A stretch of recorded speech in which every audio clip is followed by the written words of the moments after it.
Hello friends, welcome to KHR rocking updates. AP EAMCET వాళ్ళు చూసుకుంటే third phase అనేది ఉంటుందా లేదన్న దానిపై చాలామందికి డౌట్ ఉంది. సో దానికి సంబంధించి ఒక అప్డేట్ అయితే రావడం అయితే జరిగింది. మీతో షేర్ చేయాలని చెప్పేసి అంటున్నాను.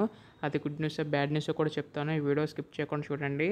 అంతకంటే ముందు ఛానల్ని సబ్స్క్రైబ్ చేసుకోకపోతే వెంటనే ఛానల్ని సబ్స్క్రైబ్ చేసుకోండి. నేను పెట్టే ప్రతి లేటెస్ట్ అప్డేట్ కూడా మీకు తెలుస్తుంది. సో ఇంకా ఆలస్యం చేయకుండా వీడియోలోకి అయితే వెళ్ళిపోదాం. సో మీరు ఇక్కడ చూస్తున్నారు కదా, ఇంజనీరింగ్ మూడో విడత కౌన్సిలింగ్పై అస్పష్టత అని చెప్పేసి ఉంది. సో ఇక్కడ చూసుకుంటే ఇంజనీరింగ్ ప్రవేశాలకు నిర్వహించే ఈ ఎపిసెట్ మూడో విడత కౌన్సిలింగ్పై అస్పష్టత నెలకొంది. 2 విడతల ప్రవేశాలు పూర్తి చేసిన ఉన్నత విద్యాశాఖ మూడో విడత ఉంటుందా లేదా అన్న దానిపై స్పష్టత ఇవ్వడం లేదు. ఏటా 3 విడత లేదా ప్రత్యేక కౌన్సిలింగ్ నిర్వహించడం ఆనవాయితీగా వస్తుంది.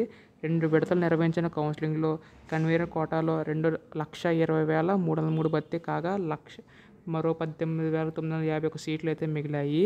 అంటే దీన్ని బట్టి చూసుకుంటే లాస్ట్ ఇయర్ నుంచి చూసుకున్నా కానీ మనకి ఇక్కడ స్పెషల్ ప్రత్యేక కౌన్సిలింగ్ ద్వారా నిర్వహించడం అయితే ఆనవాయితీగా వస్తుంది. దీన్ని బట్టి చూసుకుంటే ఉండే అవకాశం అయితే ఉన్నట్టుగా తెలుస్తుంది. కాకపోతే ఏంటంటే ఈసారి థర్డ్ ఫేజ్ ఉంటుందా లేదన్న దానిపై అయితే ఇంకా ఎక్కడ కూడా అప్డేట్ అయితే ఇవ్వడం లేదు.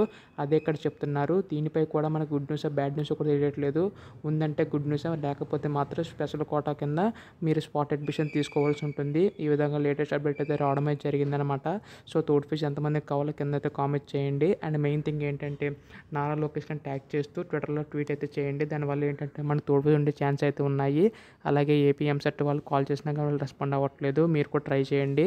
ఒకవేళ రెస్పాండ్ అవుతే మాత్రం కామెంట్ చేయండి. డెఫినెట్గా ప్రతి ఒక్కరూ తెలుస్తుంది. So thanks for watching guys. Bye now.